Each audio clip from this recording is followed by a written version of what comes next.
25, 4 p.m. October 15th, 2025, 4 p.m. Right here at the library at Cognac High School for a policy meeting. If we could stand for the pledge of allegiance. Pledge allegiance to the flag of the United States of America and to the republic which it stands, one nation, under God, indivisible, with liberty and justice for all. We want to do a roll call. Oh, sure. All good. I think the owl is good. Okay. We can go around, maybe it'll help. I'll see if it helps for our new minutes taker. Okay. Do a roll call. Chairperson, I guess, John Manone. Lindsay Dahlheimer, Board of Ed. Sydney Leggett, Superintendent. Bob Moore, Board of Ed. Lucy Petrello, Board of Ed. Jamie Rohrbeck, Board of Ed. Thank you all. And for the record, there is no one else in the room here, so we'll go right to number 2 to Do we have public any comment online? Nobody's online. and no online as well. All right, so can I get number 3, the approval of the agenda? Move. Second. So move in second. All in favor? Aye. Aye. All right.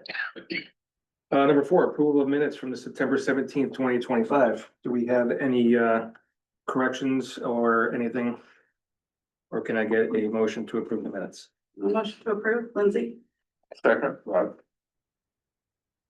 All in favor? Aye. Aye. Aye. Excellent. All right, number 5, policy review, graduation, 5127. Okay, we'll start with this one, and this one, just to let you know, graduation and curriculum, the first 2 went through the Student Achievement Committee first. So wherever possible, where I'm gonna try and have relevant policies go through other committees, wherever that works. So they have already looked at both of these. The change with graduation or changes with graduation are mainly due to changing from 26 to 25 credits, and 25 is the state minimum, so we want to make sure that we align with the state. And then we also are recommending, I changed the chart around. I hope everybody saw that, is that there was a concern that the way that the chart was Yes. presented before, it might lead people to take fewer classes. I changed it around to make it so that this is what's expected, and then we do still have the minimum. So I think that's probably a better way to present it. Yes, I like it a lot. Good, and then, we're also recommending getting rid of the old, regulations, just because those are very old. We just need to come out and adding in the new portrait of a graduate language.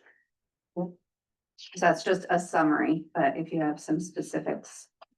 Is that what the administration chose, was portrait of a graduate, or is that we haven't come to? Nobody has consensus on that? decided, no, and it's funny, it can be portrait or vision of a learner or graduate, but I think that's where we are, but for now, the state refers to it as portrait of a graduate, so I think that's what we'll use for now, unless something changes during the process.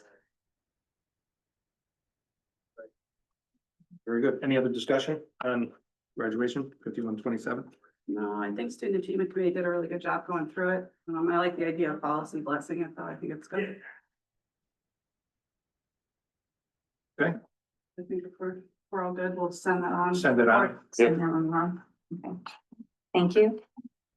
Curriculum, we just have some minor adjustments. We wanted to make sure that we have a added language about a rigorous and equitable program of studies and responsive to student needs. We wanted to make sure that there was language in there aligning everything with the approved district strategic plan, which will obviously be approved by the end of this year. And that it refers to the handbook.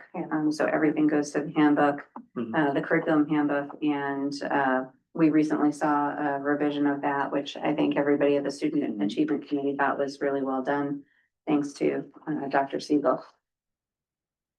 Yeah, I think unearthing that, and I think I said it at Student Achievement, but it's phenomenal. She did a lot of work this summer to get that together. Yes. Yeah, amazing. Outstanding. All right, see, I'm good with this one going on. going This one's cool. First read. first read, yeah. All right. Okay.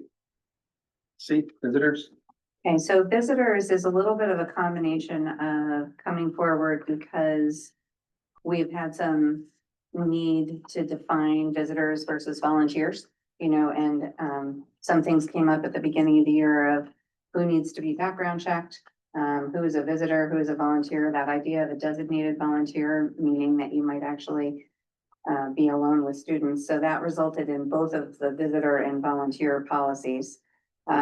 Both of these are adapted from Shipman and only slightly adapted. And visitors also has some required language where CABE, or basically legislation has said that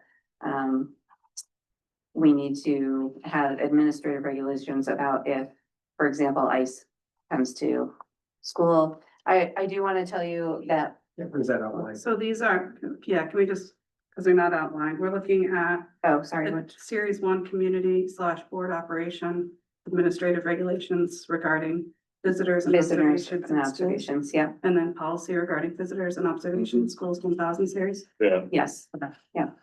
Sorry, Sorry there was about like a that. chunk of them and they were all kind of the same. Oh, okay. Sorry, so we're looking at the visitors and observations, and it's really, one is needing to distinguish between visitors and volunteers. And two is new legislation saying that we need to have language in there about ICE. And I was just gonna tell you a funny story that I'm part of a cohort of national superintendents, and we had just been talking about the fact that it was gonna get below 32 degrees last Friday.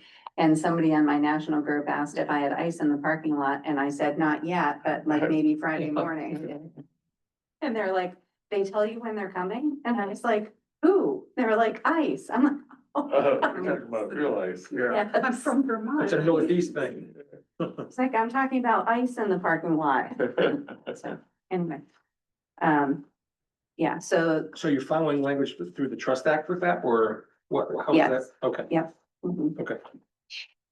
And the legislation also put in that language that all schools are required to have a policy or regulations about this. Okay, So we basically follow the Shipman recommendation. And so where it says, in order to promote a productive educational environment for all students and staff, the board requires all visitors to receive prior approval. Is that prior approval like 24 hours or is it just? Does it? We can put 20, I thought there was 24 hours someplace in there, but we could also put preferred or at the discretion of the principal. Yeah, I say 24 hours or at the discretion of building administrator. Yeah, I'll add that in there. You're not number one?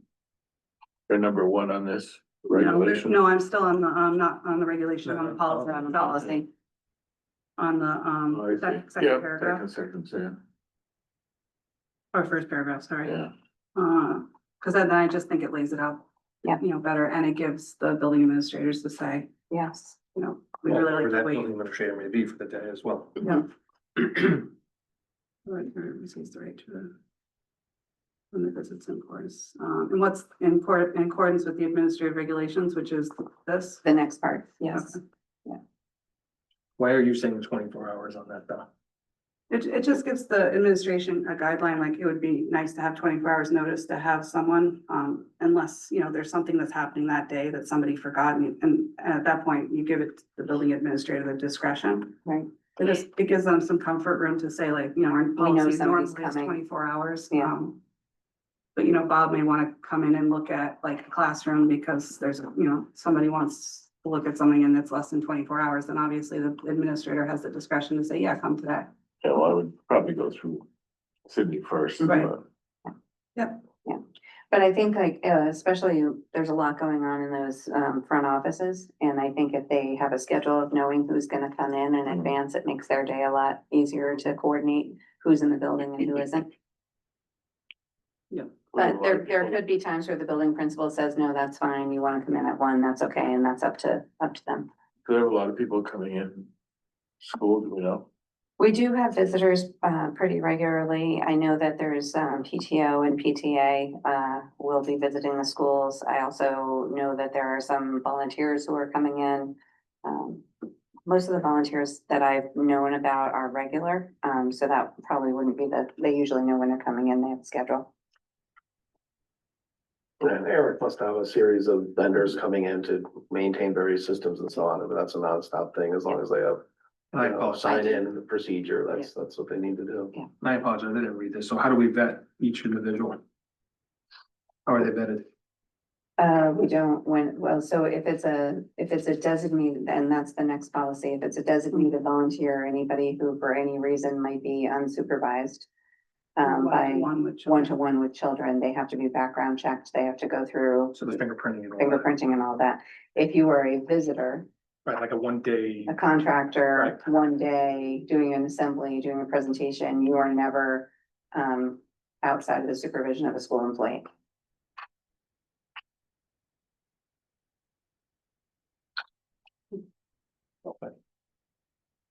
Now, tell me, what would you prefer? I mean. I'm trying to think how they do it. Well, if another band leader came in without.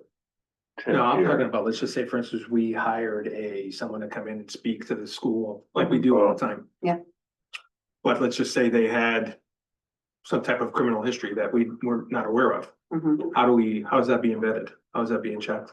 We can't check that, but they would never be unsupervised. I mean, so we would try and obviously only bring in people who, you know, we sometimes will talk to other schools. Yes, they're a good presenter, or maybe we heard about them someplace else, but we wouldn't do a background check on anybody like that. We would just make sure that they are not they're never alone. Okay.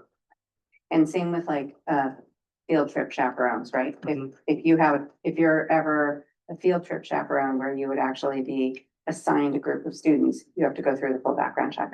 Okay. Yeah. Right. Will that happen?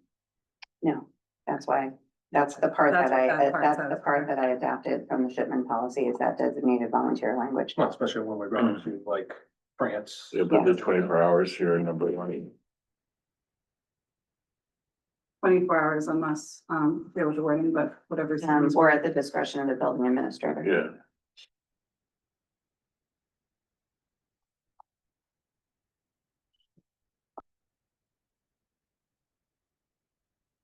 That's good to go, no? Just want to double check it. I didn't read the regulations. but-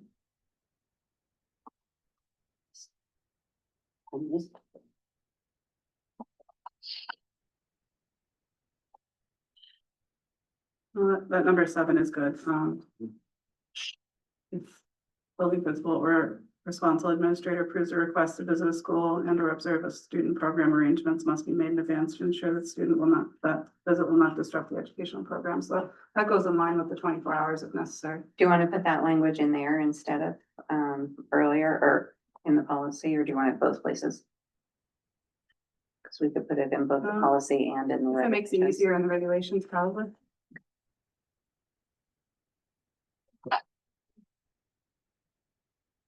You good there? Yeah.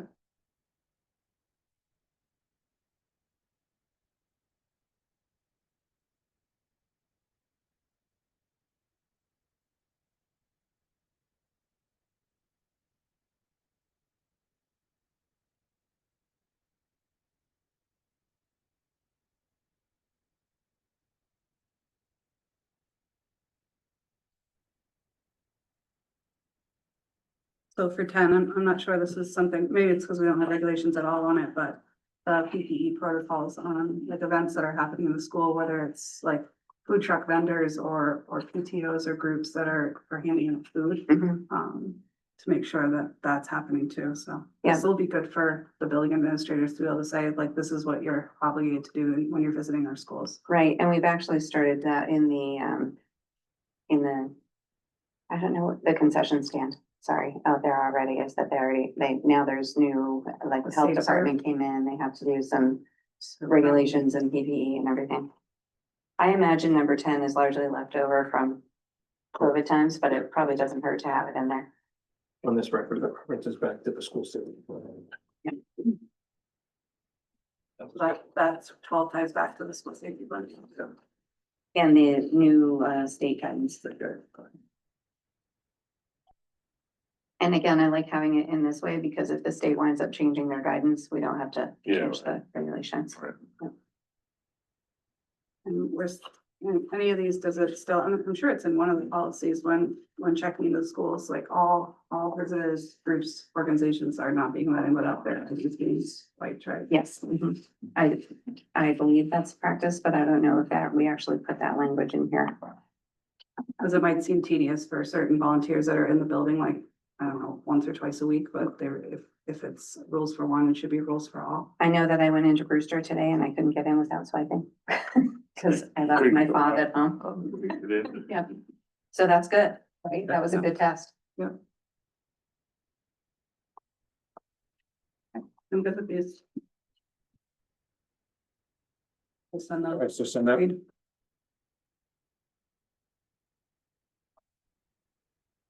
And then volunteers is sort of it's the shorter counterpart to this, just being able to define who gets background checked. And that's outlined in there again. I apologize for not reading what's outlined That's in there, but anyone that is No, chaperone. So I think we should just read their part of the regulations. So volunteers will be classified in group one, when they assist school staff with school activities in the presence of a district employee. Background checks will not be required for group one volunteers. They are those who assist school staff members with school activities such as but not limited to assisting in the classroom, cafeteria, field, accompanying a class on a field trip, helping in the school office, regular hours, assisting in cafeteria, library. Group two, designated volunteers. Volunteers will be classified in group two when they provide services to students when not in the direct presence of a district employee. Group two, volunteers will be required to complete a consent form regarding the release of information concerning any prior pending criminal offenses such as such volunteers will be required to submit a record check for the DCF Child Abuse and Neglect Registry. And they are, those who engage in activities are listed below, and this is accompanying a class on a field trip in which the plans include the students be divided into small groups solely by one volunteer for any length of period of time, chaperoning an overnight field trip, working direct contact with students without the direct presence of a district employee, i.e. mentoring or tutoring students one-on-one, working as a student intern, coaching athletic teams or working individual with students in drama musical rehearsals, supervising after-school clubs or activities, assisting in the library or office independently, and managing a school garden or makerspace sessions and individually supervising students. I think that's pretty comprehensive. Yeah. And then prior approval, all school volunteers, including student interns or other non-employees working in the schools, must be approved in advance by the building principal or other administrative designee. The school district acting through the appropriate building administrator or his or her designee reserves the right to discontinue or disallow the service of any volunteer at any time at the discretion of the administration. All volunteers must report to the school, sign in upon, and must report to the office prior to departure. have the administrators seen this, you know? Our central office has, the administration has not yet. Yeah, cause this is gonna cause them some grief unless they plan ahead. Yeah, possibly, but I think anybody who is a regular volunteer is not gonna mind. No, I don't Yes, think at all. the volunteer Yeah. will mind, it's just that they'll have, they Well, the sign-in portion. probably won't have done it in Mhm. time, you know? Well, the sign-in portion is very important as well too, because you always need to know who's in the building. God forbid you have a type of active aggressor or something like that for reunification and things of such, but Yeah, And the that's signing already out, happening. because I Yeah. don't think signing out is happening, or at least I that's think last vital, year. that's just as important. Yeah. Yeah, Mhm. Because I did notice on Teacher of the Year Council in our site visits, all of our badges, we would get badges, and when we left the building, you had to take it off and hand it to the front desk. I So don't that they think know that's who's in and happened, out. Mhm. at least in the buildings I've been in last year. Yeah. So that might be something. It happened in all five of the schools we did site visits at. Yeah, that's every requirement in Maryland. You gotta be able to off. Sometimes they let you leave your ID there too. Mhm. Do they still have sign-ins? Because when I was doing reading counts, we had a sign in, then we had to get Mhm. the badges. We and then you still had to do bring them that. back and sign out. Yeah, now they're the paper Mhm. ones that The go on. barcode. They're Yeah. barcoded and they have your picture on it. Mhm. Then you wear it, and usually in buildings that I was in, you take it off and hand it to the front. This- desk. This one just had a V on it. You're a volunteer. You're, Yeah, Mhm. yeah, I don't know. mine doesn't work.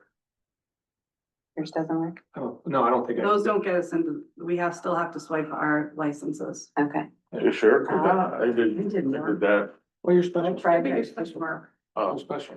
I haven't used this one yet, You're I mean, ten- last time. I don't know, I just always for the ID. I have a I driver's like- license anyway, I like to follow what everyone else is doing. yeah. Good. No, I think it's good. Real And good. this might be one of those where we need some Need sort to of send out cheat something. sheet for the community to understand. that, Yeah. You know, that we're really supportive of people coming in, but we're just, looking at policies to make sure that they're. Right. Yeah, safety policies. And I honestly don't think this is gonna be that huge of a change. No, You know, I think that when we have people in now, they're usually with an employee most of the time anyway. I'm sure everybody understands the safety protocol that goes along with it as well. I think one of field trips might be a little at the elementary school level because you have a lot of parents that come in and chaperone those. I don't Yeah. think that's happening how it used to. I think when I was doing chaperoning at Lyman, when the boys were really little, I had groups, myself of like 5 or 6 kids, so. Right. that might be- And they can still do that without having to go through the background check as long as they're just with employees. Right. So hopefully it won't be a deterrent to anybody volunteering for this. That's all. But I do think that it's important, for example, for this one, if everybody who's chaperoning an overnight trip, Yeah, background check. For sure. And then like, so vendors, and so like vendors, food trucks. How are those, I know that we're supposed to have insurance for that when they're on site, but do we have something else that? Yeah. They're not directly, They're not associated with us, so they're a contractor. So we wouldn't normally do any kind of background check with them. Do you want me to ask him about that? no, I mean, it should be fine. I don't think the food trucks are one-to-one with kids. they're usually not volunteers either, they're usually hired. Right, to they're be a here, contractor. Or contracted to be here. But not through us. It's not a contract through the school. It's a contract through the nonprofits. Right. So that, as long as it's after school, would be okay, Mhm. alright, I think some of it's during school. I think they've had food trucks for lunches or. special days, yeah. And again, they would never have one-to-one contact, like alone contact with kids. So that would probably be the biggest difference. Okay. Everybody's good with the volunteers? Send the first read? Yeah, thank you. Thanks. All right, last one. This one I just had as a question, just because the election is coming up. Right now you have in your board member orientation language that board members may do like a CAVE training, and I'm wondering if you want to say shall? Do you want to say that every new board member I- has to go through a CAVE training? I went after what you went. Yeah, I think Listen, it's, I got on planning and zoning, and even though, and it wasn't in the dark ages, we had to take an orientation course at the beginning. I think it should be shall. So, And and there's that's been planning and some- zoning. There has been some like work around with that. I think shall in our policy is a really good idea. I think moving forward, if the board isn't able to. If a board member isn't able to get to the training, like the real actual in-person training, I would suggest that the board invite somebody from CAME to come do a training for the whole board Mhm. during a retreat. Mhm. Because if you only have a few people that sign up for it, you're shortchanging your entire board. So when you bring that in, you just have to have a commitment from the board members that, yes, I can be there that day and hopefully they come. We did talk about having Peter Marr come back in December or January. We could do that for this time, but still, change the policy for, future elections. I would do it in December, we have time. Do it in December. Okay. Yeah, Pete may not be the person to do that orientation, might be Nick Caruso from CAVE, but they may come at the same time. Yeah, or Matt or Jack and Mary would want to come back, Yeah, yeah. probably. They would probably love coming back. Yeah, The problem comes in though is what if some members don't attend Mhm. the board meeting?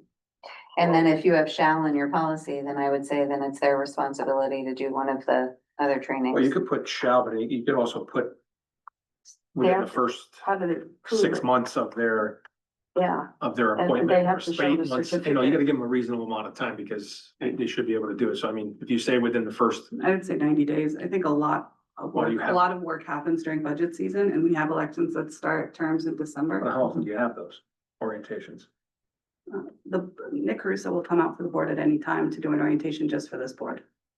Oh, you mean doing it for the board itself? Correct. And there is a orientation, I believe it's December 9th for new board members. Yeah, he's busy, but Yeah, he said Nick will today- make the time. Nick will make the time. Yeah, he said he's busy, but he'd call So is 90 days a good number? I would say within a 90 days, yeah.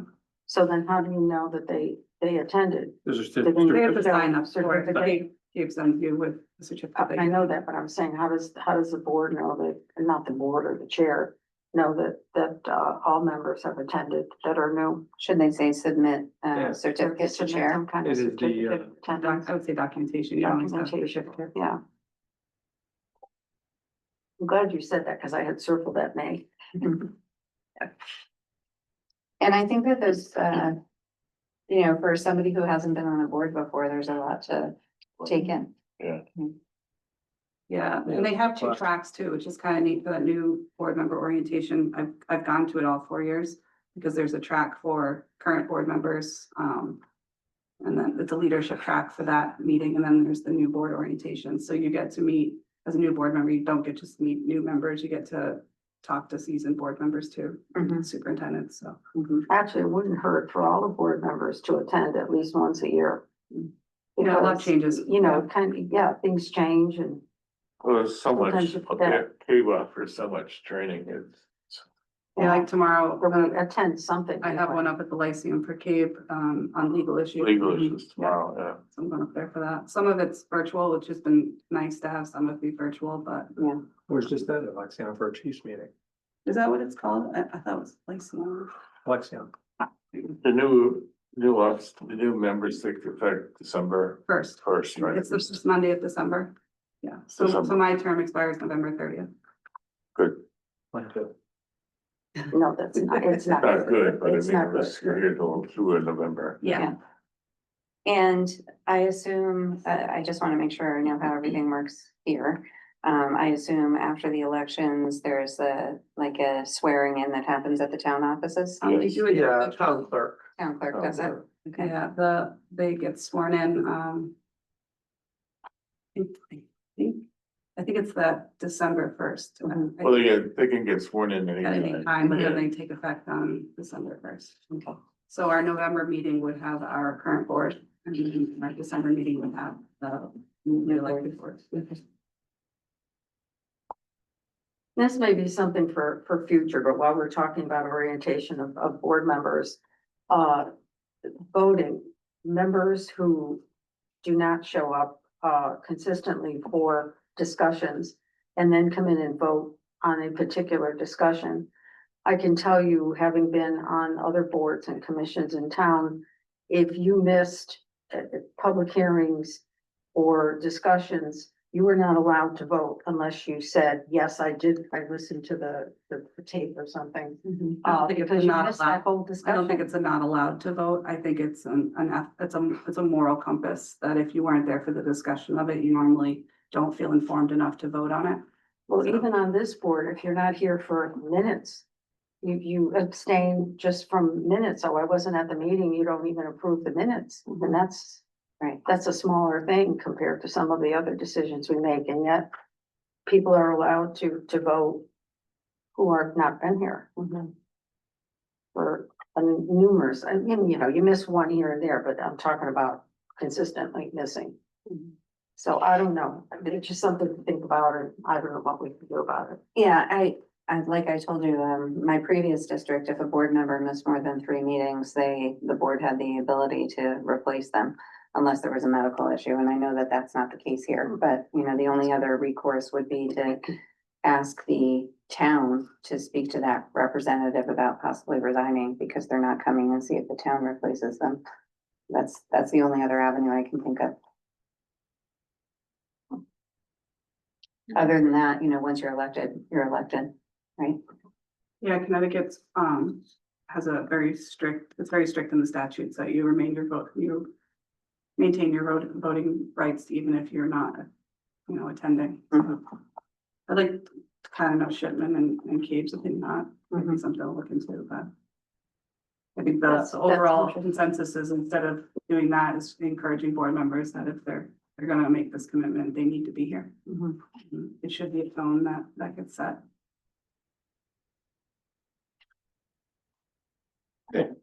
Any other discussion on the board member orientation? Oh, I'm good with it going. All right, sent for first read. Do we make any changes to this? We Just- added, Now. Shall. yeah, we added shall, and then Shall we pending added notification the within 90 days. documentation to the chair.